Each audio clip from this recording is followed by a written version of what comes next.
Hi guys, I'm Tash, part of We Offer Wellness, and today I'm with Ian, who's the CEO of We Offer Wellness. And also you are a Gong meditation practitioner, Tai Chi, Qigong expert as well. So hi. Hello, Tesh. Nice to see you again. We had a team Yes. meeting last night, didn't we? Yeah, But yeah, nice to see you again. So you too. had to do these. Yeah. So you've got lots of different experiences on the platform. So we'd like to go through them and understand a little bit more about what they involve. So the Right. Four Seasons Wellness Workshop is one of them. So what does that involve? What do we expect? Yeah, the four seasons. So Loz and I, we do 3 or 4 workshops, what we call wellness workshops throughout the year. The Four Seasons one for that particular day is going to be going through meditative, contemplative type exercises that relate to the nature of the 4 seasons: spring, summer, Mhm. autumn, and winter. And what we shall do with people that attend is between us try to connect to our own natural experiences with those seasons and what they might say to us, and how can we then connect with them and the different natures, because they quite clearly have different natures. Different flowers come at certain times of the year, different temperatures. These are all natural and natural forces, and they affect us. So it's about trying to Mhm. be in harmony with it. So that's what that workshop's to do with. There'll Mhm. be gongs available, and percussion instruments, mandalas, Oh, cool. just sharing opportunities, meditations, all sorts. Really nice to do. Really Okay. nice sort of thing. Yeah. So all of those things you use to go through the different seasons and what you connect with.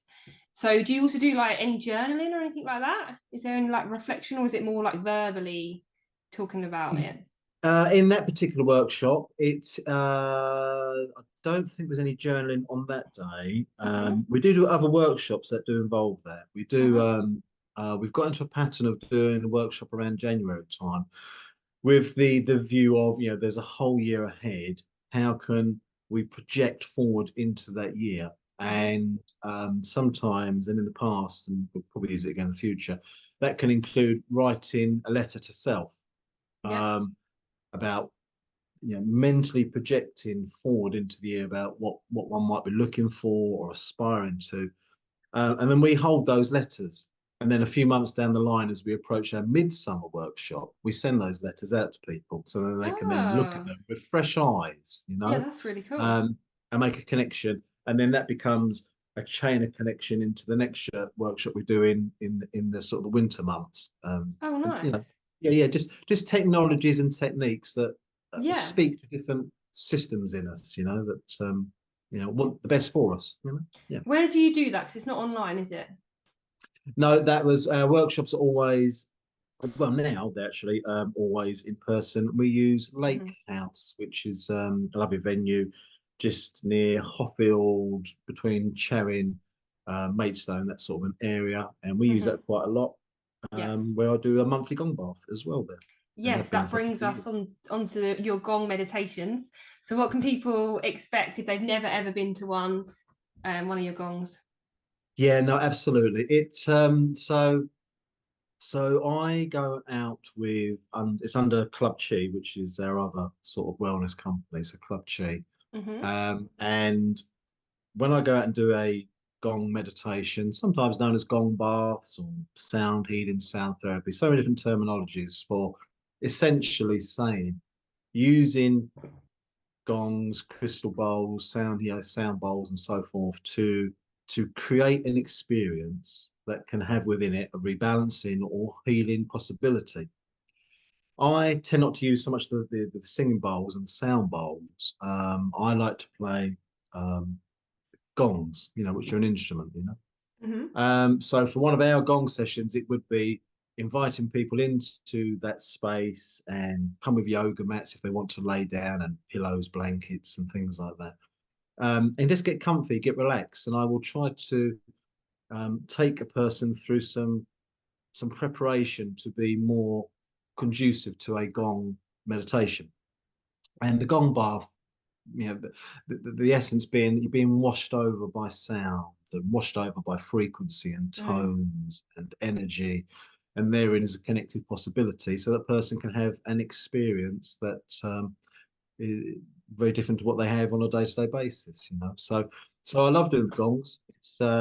It's a great uh, media and a great tool to try to connect to some sort of healing Mm. process, really, So and in that meditative type work. the frequencies can change your state, do they?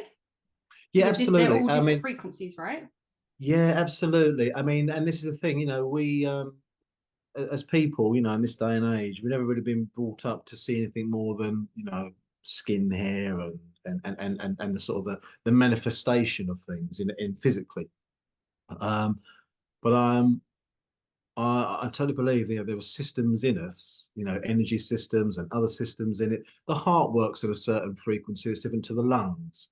The kidneys work at a different to do rhythms and so forth. And using gongs and sound is very much to do with frequencies, and it's a bit like the analogy of an old-fashioned radio set where you get the dial and you're tuning into different things, Hmm.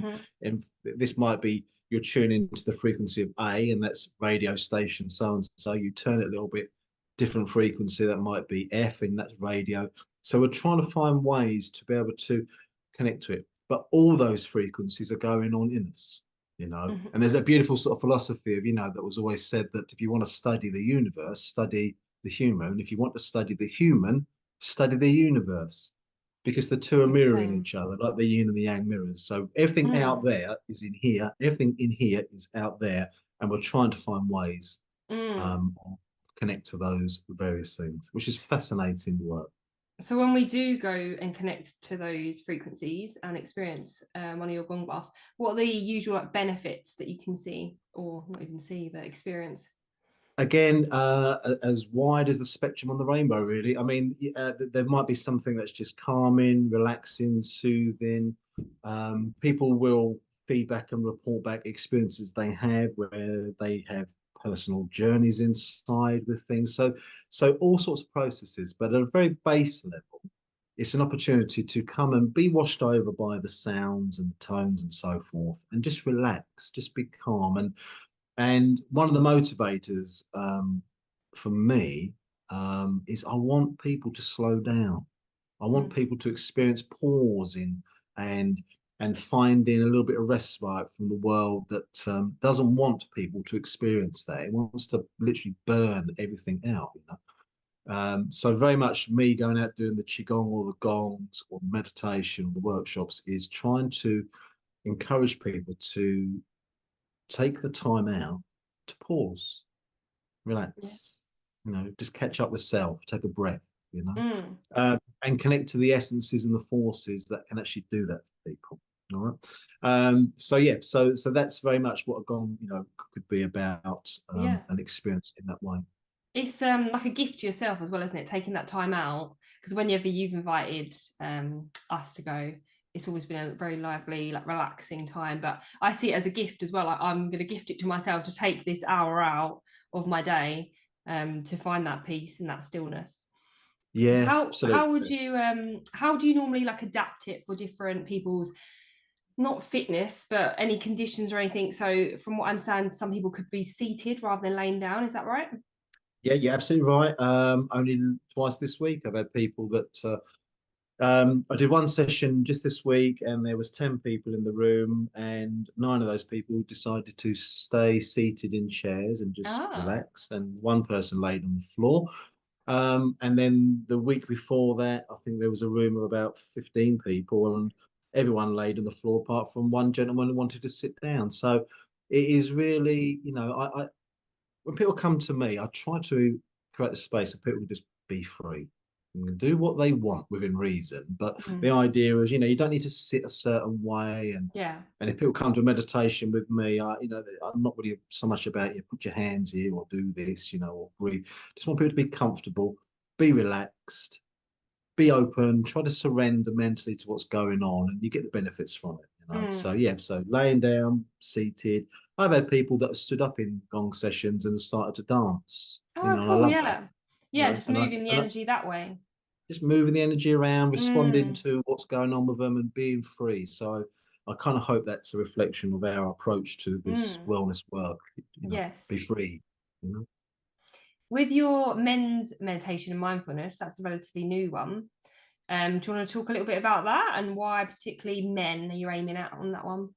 Yeah, I mean, I've tried over the years and to varying degrees of success. So on average, if Loz and I are going to go out and do some Qigong or Gong or some sort of meditation or some sort of wellness work, pretty much 95%, 95% will be not not men, all right, in the room, Yeah.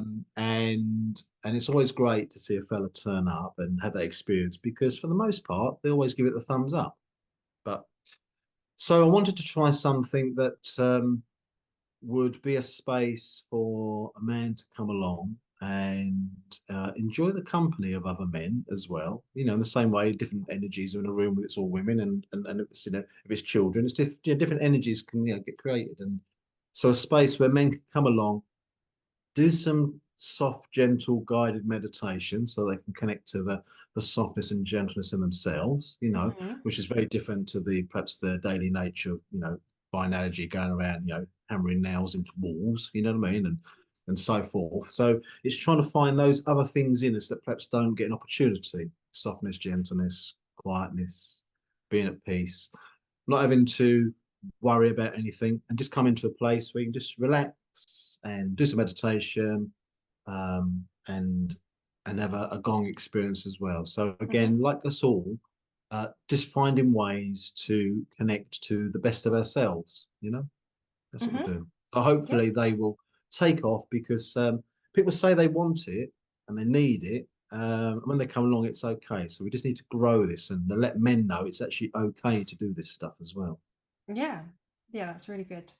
What about your Tai Chi Qigong sessions? Yeah, the Qigong, and again, it's interesting how things seed in us. I used to do this other, and I still do, this movement meditation type work.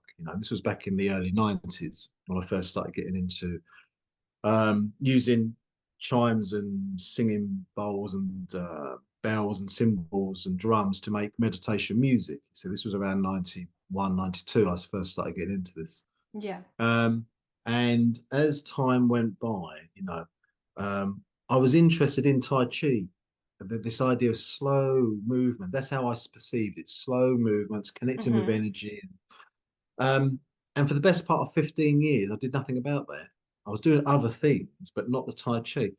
But eventually, as these things are, we plant seeds, and they, unbeknown to us, they grow, and they get fed, and or they don't. But this particular one did, and it came to some sort of fruition, and I got involved with Tai Chi, and I liked it, and I thought I'd quite like to do this with people. So I went off and did the training, Hmm. specifically into Shibashi, a Okay. type of Qigong called Shibashi, Right. which both Loz and I do. So that's what we've kind of focused ourselves into. Hmm. And again, it's creating a space for people that want to perhaps be able to meditate but cannot or struggle to do the whole being still, seated, type posture type thing. But movement is a way that, by moving, allows other things in us to be mindful with movement rather than having to sort of struggle to be mentally mindful of something. So this combination of movement meditation, working with energy, feeding forces and so forth, and creating things that in us allow things to become soft, gentle, relaxed, and there's breath work involved. And again, ways to rebalance us and connect to ourselves. And Mm. again, people come in rushed and then leave floating away. So big part It of our lives sounds, that you yeah. yeah, it sounds really good. I've never actually done it. I think I'll be doing it with you guys relatively soon, with it in one of your workshops. But yeah, it sounds really good. And I'm assuming that you can, like you said, feel the energy with the movements. Because sometimes if I've done breath work or anything, I feel tingly, like I can feel the energy. I guess Yeah. that helps. Yeah. Absolutely, and I'm a big fan of the natural sciences behind what's going on, and in terms of you've got the physical, the matter, the bone, the blood, the Hmm. tissue, but there's a whole electromagnetic energy world, that this comes out of for Mm. starters, and for those of us that can have that experience of either seeing or feeling, those energies and the aura and so forth, it brings to life a world that was always there, and always will be there. It's just that we've never really been educated or trained or taught to be Mm. able to know about it, be part of it.